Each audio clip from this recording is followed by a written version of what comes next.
Bonjour à toutes et à tous. Alors, dans le prolongement du rapport d'orientation qui vous a été présenté par le président Madame Bonneau, je reviens vers vous effectivement pour le rapport d'activité de l'année 2020, avec forcément un focus important sur la crise sanitaire que nous avons vécue depuis mars, où les équipes de l'APEI ont continué l'accompagnement.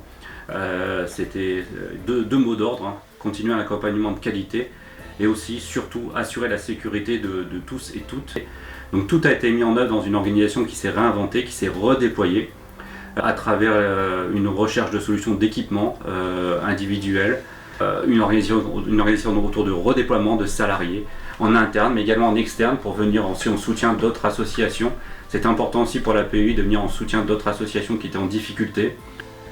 Alors l'année 2020 est symbolisée forcément par la crise sanitaire, mais pas que. L'APEI a continué à progresser, à créer, à développer de nouveaux dispositifs. Donc on a répondu à de nombreux appels à projets, juste quelques-uns pour vous symboliser, hein, l'habitat inclusif, l'appel à la manifestation d'intérêt pour la Haute-Marne, pour le LOB, également l'accroissement de la file active du CESA de la Citelle, mais aussi d'autres choses. Donc on a enfin abouti aussi à la négociation pour avoir le bâti et le foncier du Laboura, ce qui nous permet de nous projeter pour ce nouveau projet extrêmement important pour l'APEI, mais également l'acquisition à venir de la 3e cellule pour Capezat sur Romilly.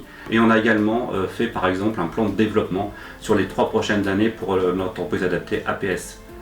Donc c'est vraiment cette année également symbolisée par d'autres réussites. La crise sanitaire a été gérée par les équipes, mais d'autres réussites fondamentales ont eu lieu. L'année 2020 a également été symbolisée par 2 actions fortes. La première, la communication.